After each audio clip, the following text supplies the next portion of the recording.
Trust maintenance.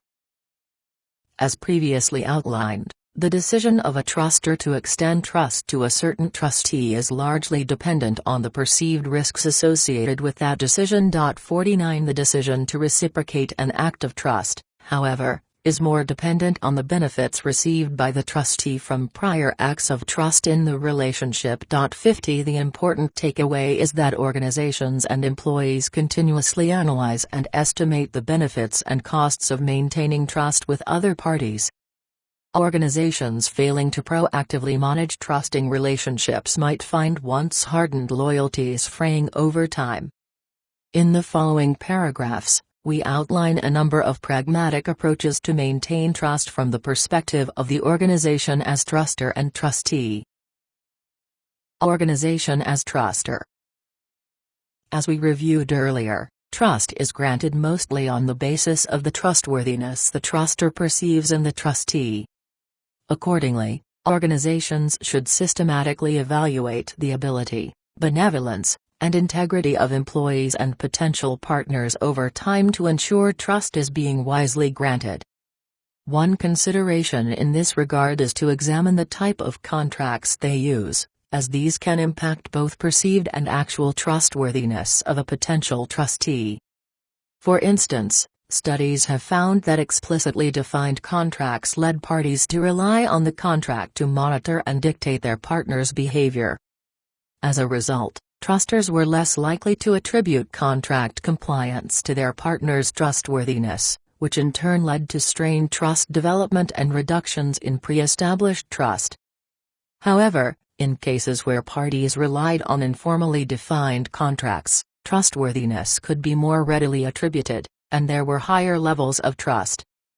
In these cases, parties continued to look for behavioral indicators to guide their decision to continue to trust. 51. Building on this idea, it is important that organizations that want to maintain trust in their partners look for evidence of their partners' transparency. Organizations need to be able to observe a degree of forthrightness in the communications received from stakeholders to appropriately measure ability, benevolence, and integrity. As we mentioned earlier, transparency can strengthen assessments of trustworthiness. The relationship between transparency and ability is evident in service work. For example, transparency can assist purchasers in making informed decisions about the value of the services being offered based on clear assessments of the seller's ability.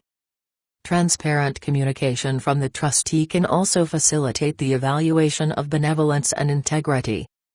For instance, both benevolence and integrity are signaled when a seller discloses material information about a product defect to a buyer without being asked to do so, insofar as this communicates concern for the trustor's welfare at the expense of the trustee, and it is an honest and fair thing to do. By being able to more accurately evaluate the ability, benevolence, and integrity of trustees, trustors are more capable of placing trust prudently. Organization as trustee. Trustees are generally regarded to bear the primary obligation to maintain trust in a relationship. Organizations can employ a number of tactics to develop trusting relationships through the demonstration of trustworthiness. The three tactics we describe here are signaling, follow-through, and adaptation. Signaling occurs when firms indicate the trustworthiness of the organization to partners and other stakeholders. Follow-through is a means to validate trust after an organization is engaged in a contract with its partners. Adaptation refers to making necessary shifts when problems arise to ensure partnership interests are accounted for. The following paragraphs describe these tactics in turn. Organizations can signal trustworthiness to stakeholders through warranties, disclaimers, and other performance-related assurances. The objectives of contractual assurances are to signal to customers and other stakeholders the trustworthiness of the organization, primarily in terms of their ability. The short-term objectives of such signals are to guarantee the worth of organizational products and services. In the long term, the organization is attempting to satisfy stakeholder demands in an effort to generate an ongoing relationship with the stakeholder. Although such assurances might generate enough goodwill to allow two parties to come to terms around an exchange, the importance of follow-through is tantamount. Consider the example of a mail-in rebate. Offering customers a mail-in rebate on a given product will likely increase sales. However, it is vital for the organization to follow through as promised in honoring the rebate in order to sustain trusting customers. Honoring the agreement demonstrates to trusters that the firm has both the ability, that is, competence to manage such a financial transaction, and integrity, that is, willingness to uphold their end of the bargain as promised, to follow through.